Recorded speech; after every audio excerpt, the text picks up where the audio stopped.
Magandang araw mga kaibigan. Bigyan natin ngayon ng reaksyon, opinion ng mga pahayag ni Kitty Duterte na nasa The Hague, Netherlands ngayon. Meron siyang dalang good news tungkol sa ating minamahal na Tatay Digong. So ito, sa Facebook reel posted ni Nurse May Laagan, ito yung good news.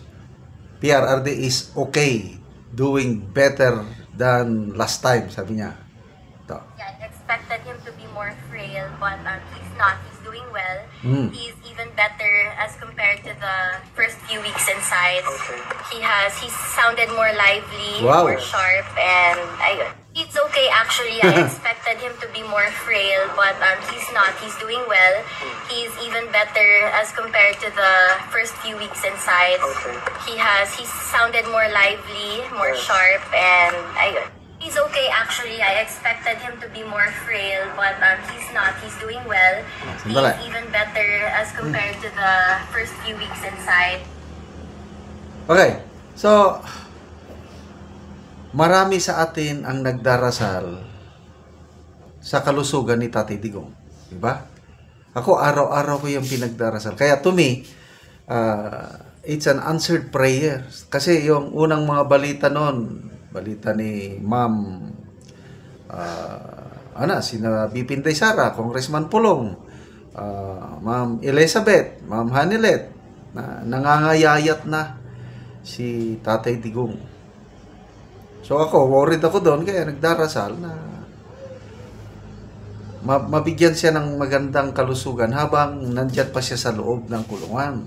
O ito, he's doing better now compared to his first few weeks. Nung bagong dating siya, nakailang buwan na ba? March 11, April, May, June, July, August. Nakalimang buwan na.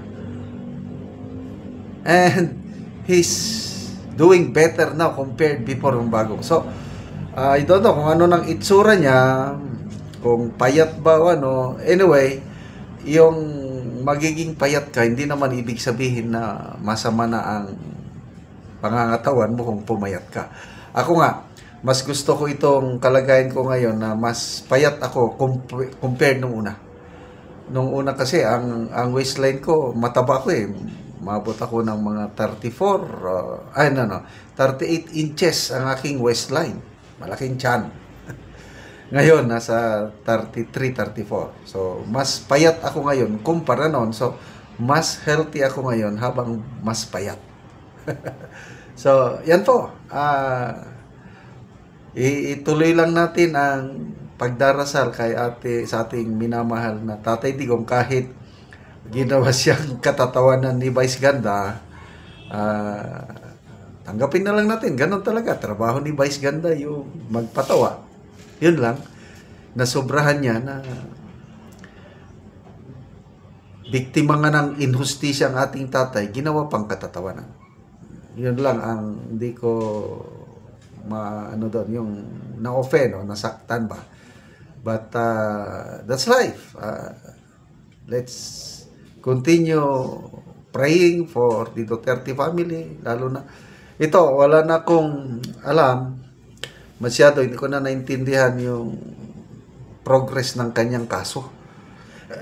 Medyo nawalan ako ng ganang nung nagsasagutan na sina Attorney Kaufman and Attorney Attorney Roque, na dismay ako. Imbes nga magtulungan sila, I don't know, I hope na-resolve na. Dapat magtulungan. There's no room for disunity.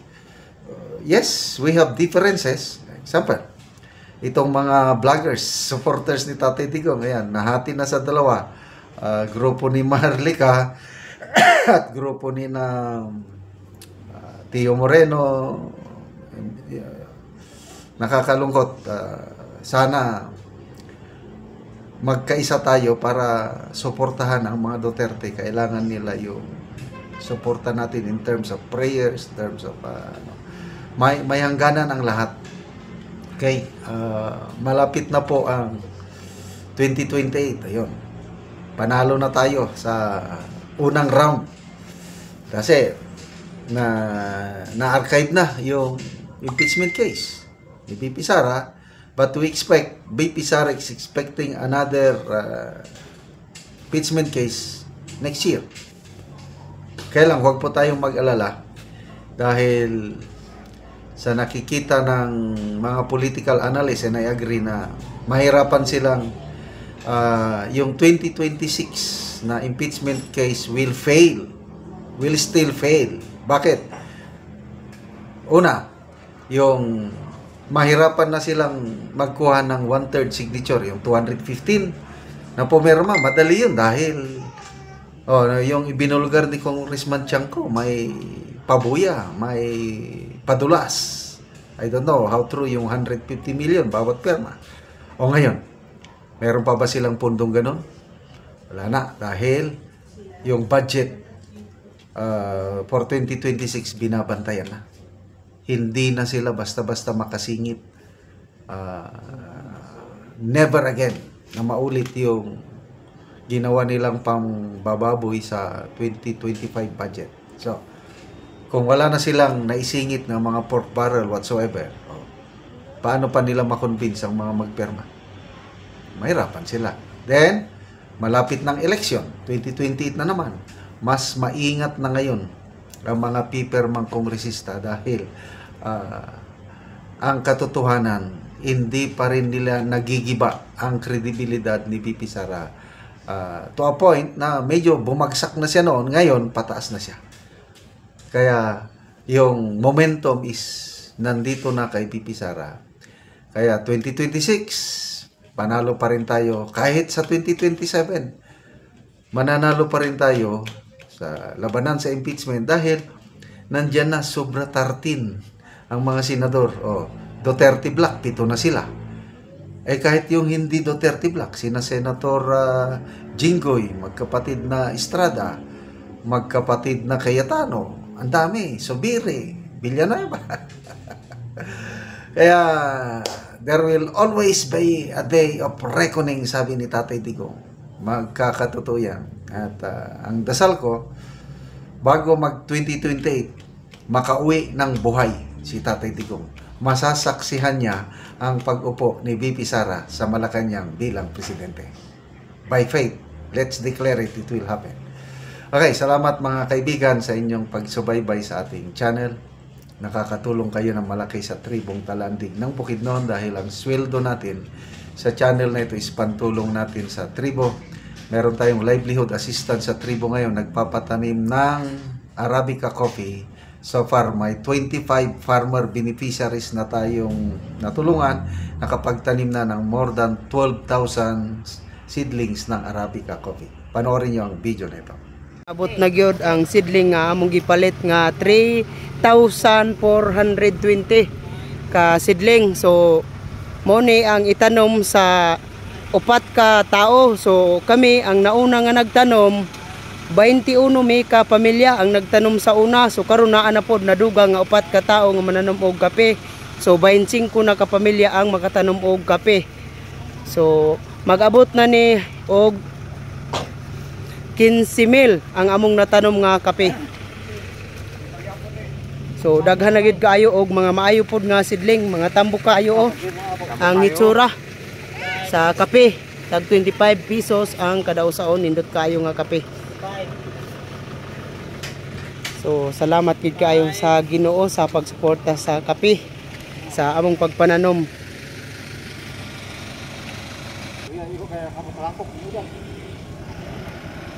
Ug karon mo na pud ni ang i-deliver sa uban na pud nga mananom.